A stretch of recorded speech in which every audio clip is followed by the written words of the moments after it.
하나님 말씀은 요한복음 20장입니다. 19절, 20절 말씀을 보시겠습니다.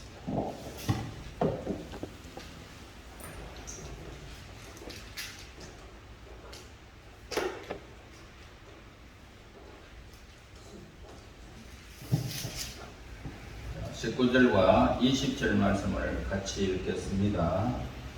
이날 곧 안식 후 첫날, 다 같이 시작. 이날 곧 안식 후 첫날 저녁 때에 제자들이 유대인들을 두려워하여 모인 곳에 문들이 닫혔더니 예수께서 오사 가운데 서서 이르시되 너희에게 평강이 있을지어다. 이 말씀을 하시고 손과 옆구리를 보이시니 제자들이 주를 보고 기뻐하더라. 예수님은 십자가에 죽으셨어요. 완전히 죽음을 맞이하시고 이제 군병들에게 걸려가지고 돌무덤이 있어요. 우리나라처럼 그렇게 땅에 묻는 것이 아니고 돌무덤이 있어요.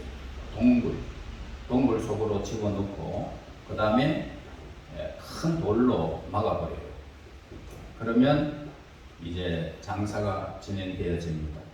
그리고 3일 만에 천사가 와서 돌을 불려버리고 예수님은 살아나셨어요. 자, 그 몸은, 예수님의 몸은 부활의 몸이에요. 다시 말해서 육신을 갖고 있지만은 공간을 초월한 몸이 되어버리는 거예요. 그러므로 이 공간을 초월하는 몸, 요한복음 고린도전서 15장 44절에 보면은 말씀이 계세요. 우리가 육으로 살아가는 우리에게 육이 몸이 있지요. 여러분 만져보세요. 여러분들의 몸이 있어요. 이렇게 만지면 만지키죠.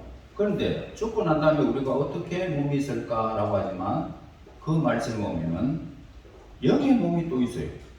그러니까 우리는 예수님의 말씀대로 너희가 나를 믿으면 죽어도 살겠고 살아서 믿는 자는 영원히 죽지 아니하리라 라고 말씀하셨어요. 자, 그렇기 때문에 우리는 이 땅에서 살아가지만 육의 몸이 있듯이 우리가 잠깐 자고 일어나면은 새로운 날을 맞이하는 것처럼 우리의 죽음은 죽음이 아니에요. 우리의 몸이 다시 살아나는 거예요. 그래서 영의 몸이 또 있는 거예요. 만지면 만질 수 있고 먹을 수 있고 느낄 수 있고 모든 감각이 살아있는 그런 영적인 몸이 우리에게 또 있어요. 그래서 우리는 영원히 죽지 않아요. 예수님처럼. 예수님은 살아계셔서 지금 제자들이 문을 닫고 있는데도 예수님은 나타나셨어요. 왜냐하면 공간을 초월하는 영적인 몸을 가지고 계셨기 때문이에요. 그리고 이 땅에 40일 동안 계시면서 사시다가 그리고 하늘로 쑥 올라가셨어요. 구름을 타고 쫙 올라가셨는데 그 몸은 영적인 몸이기 때문에 영적인 몸을 가지고 있기 때문에 시공간을 초월해요. 시공간을 다 초월하기 때문에 예수님은 하늘나라로 가실 수 있어요. 그러므로 우리의 육과 우리의 영과 육은 하나예요. 우리의 죽음은 예수님이 살아났듯이 영원히 죽지 않아요. 자, 그래서 부활하신 예수님은 왜 빌라도에게 찾아가지 않았을까요? 왜 자기를 찔렀던 군사들에게 찾아가지 않았을까요? 가서 야, 내가 살아났으니까 내가 하나님이다 라고 증거를 할 수 있었고 그에게 채찍을 내릴 수도 있었어요. 그리고 천사들을 불러가지고 그들을 다 죽일 수도 있었어요. 그렇지만 예수님은 그렇게 하지 않으셨어요. 왜 그랬을까요? 예수님은 많은 사람들이 예수를 믿고 구원받기 위하여 이 땅에 오신 분이세요. 우리를 구원하시기 위해서 오셨어요. 그래서 하나님의 계획이 이루어지기까지는 그 모든 일들이 이루어지기 위해서는 예수님은 가장 낮은 사람을 찾아오셨어요. 누구를 찾아왔어요? 막달라 마리아를 처음에 찾아오셨어요. 막달라 마리아는 누구냐면은 7 귀신 들린 자예요. 7 귀신 들린 자가 예수님을 만나가지고 귀신이 쫓겨나고 깨끗함을 받아서 예수님의 제자가 된 사람이에요. 자, 이 사람 먼저 찾아오셨고, 그 다음에 두 번째로는 제자들을 찾아오셨어요. 오늘 본문에 보면 제자들이 문을 닫고 있을 때 예수님이 오셔서 평강이 너희에게 있을지어다 라고 찾아오셨어요.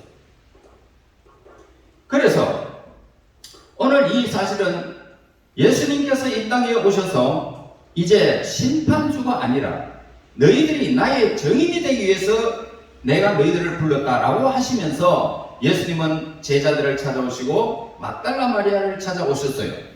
그래서 그 다음에는 40일 동안 이 땅에 계시면서 그 모든 사건을 전가하시고 올라가시면서 내가 보혜사 성령을 너희에게 주겠다. 보혜사 성령을 너희에게 줄 테니까 성령 안에서 너희들의 삶이 이제 나를 전가하는 삶으로 변할 것이다 라고 사명을 주셨어요. 그래서 예수님이 지금도 이 모든 세상을 한순간에 그냥 심판하실 수도 있으신 분이신데 한 사람이라도 구원을 받기에 이르기까지 하나님께서 정하신 사람이 한 사람이라도 구원을 받기까지 하나님은 지금 기다리고 계시는 거예요. 욥기서에 보면은 이 공중에 매달아 놓으신 천지를 이렇게 하나님께서 공중에 지금 매달아 놨어요. 끈도 없어요. 지구는 끈도 없이 매달아 놔가 빙 돌고 있거든. 이런 하나님이 못하실 것이 어디에 있느냐라고 하는 그런 기록이 욥기서에 기록되어 있어요. 그러므로 하나님이 못하실 것이 없지만 우리를 천국까지 우리를 인도하시기 위한 하나님의 계획이 있기 때문에 그렇게 하신 거예요. 그러므로 우리가 예수님이 십자가에 죽으시고 피 흘리시고 살아나시고 그리고 심판주로 오시는 것을 믿는 것이 뭘까? 믿는 것이 뭐냐면 예수님을 그렇게 믿는 것이 하나님과 화평의 관계를 이루는 거예요. 하나님의 약속이거든요. 언약을 믿는 것. 그래서 예수님을 믿는다는 것은 하나님과 화평을 이루었고 그리고 내 마음속에 평강이 이루어져요. 왜냐하면 하나님이 우리의 모든 죄를 다 예수님께 다 맡겼기 때문에 믿는 우리 친구들을 통하여 평강을 누리게 하시는 거예요. 그래서 여러분들이 무슨 일을 이루어도 여러분이 살아가는 날 동안 어떤 죄악이 있어도 예수님께 모든 것을 다 맡겼기 때문에 다 이뤘기 때문에 우리는 하나님과 화평관계, 하나님과 평강의 관계를 유지하는 사람이 된 거예요. 그래서 오늘 우리에게는 기독교는 뭐냐? 평안의 종교요, 평강의 종교예요. 두렵지 않아요. 죽음도. 우리는 영원히 살기 때문에.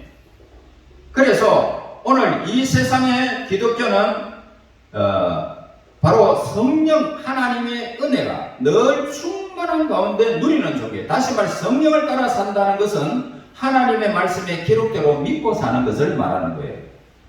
자, 그래서 말씀에 따라서 우리가 삶을 살아가게 되면 성령의 인도 따라서 우리는 천국까지 인도를 받게 될 것입니다. 그리고 나의 의지와 나의 힘으로 그렇게 신앙생활하는 어리석은 사람이 되지 말아야 돼요. 하나님이 말씀하셨다면 그 말씀을 따라 살기로 작정하는 사람, 이 사람들이 하나님 앞에 구원받는 믿음의 사람들입니다. 자, 그리고 우리가 성령 안에서 우리가 이렇게 하나님의 말씀을 따라 살아가면서 어떻게 해요? 예수님이 우리를 용서하신 같이, 하나님이 우리를 용서하신 같이 오늘 우리도 사람들을 용서하며 살아가는 이런 사람이 되어야 될 것이에요. 그래서 우리 기독교는 용서하는 종교예요.